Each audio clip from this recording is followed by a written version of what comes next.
നിറഞ്ഞ ചിരിയോടെ വോട്ടർമാരുടെ ഹൃദയം കീഴടക്കുകയാണ് പുറത്തൂർ മുൻ ഗ്രാമപഞ്ചായത്ത് പ്രസിഡന്റും തിരൂർ ബ്ലോക്ക് പഞ്ചായത്തിലേക്ക് പുറത്തൂർ ഡിവിഷനിൽ നിന്ന് ജനവിധി തേടുന്ന സൗദ ടീച്ചർ.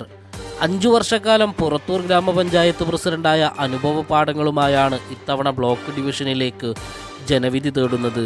ഹരിത കേരള മിഷൻ സംസ്ഥാനതല അവാർഡ്, നികുതി പിരിവിൽ 3 തവണ സംസ്ഥാനത്തെ മികച്ച പഞ്ചായത്ത്, വിദ്യാഭ്യാസാരോഗ്യ മേഖലയിൽ വിട്ടുവീഴ്ചയില്ലാത്ത പ്രവർത്തനങ്ങൾക്ക് ബഡ്സ് സ്കൂളിന് സ്ഥലം ഏറ്റെടുക്കുകയും സ്കൂളിൻ്റെ പ്രവർത്തനങ്ങൾക്ക് ആരംഭം കുറിക്കുകയും ചെയ്തു.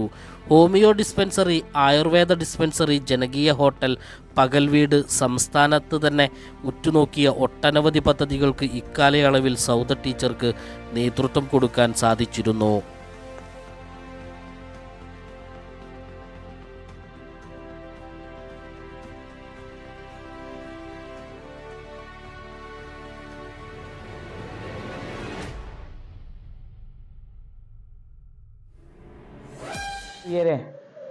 ഈ വരുന്ന ത്രിതല പഞ്ചായത്ത് തെരഞ്ഞെടുപ്പിൽ തിരൂർ ബ്ലോക്ക് പഞ്ചായത്തിലേക്ക് പുറത്തൂർ ഡിവിഷനിൽ നിന്ന് ഞാൻ മത്സരിക്കുന്ന വിവരം നിങ്ങളെല്ലാവരും അറിഞ്ഞിരിക്കുമല്ലോ.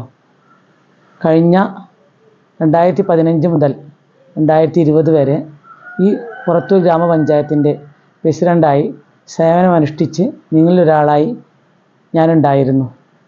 ഇനിയും വരുന്ന ഈ പഞ്ചായത്ത് തെരഞ്ഞെടുപ്പിൽ തിരൂർ ബ്ലോക്ക് പഞ്ചായത്തിലേക്ക് എന്നെ നിങ്ങളെല്ലാവരും വോട്ട് ചെയ്ത് വിജയിപ്പിക്കണമെന്ന് നിങ്ങളോട് എല്ലാവരോടും അഭ്യർത്ഥിക്കുന്നു. മാത്രമല്ല, നിങ്ങളെല്ലാവരുടെയും പിന്തുണ എനിക്കുണ്ടാകണം.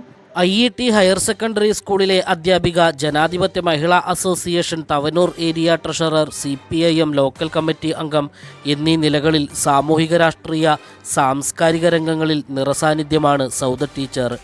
കഴിഞ്ഞ കാലത്തെ വികസന പ്രവർത്തനങ്ങൾ വോട്ടാക്കി മാറ്റാം എന്ന പ്രതീക്ഷയിലാണ് ജനവിധി തേടുന്നത്. നിളാവിഷൻ, പുറത്തൂർ.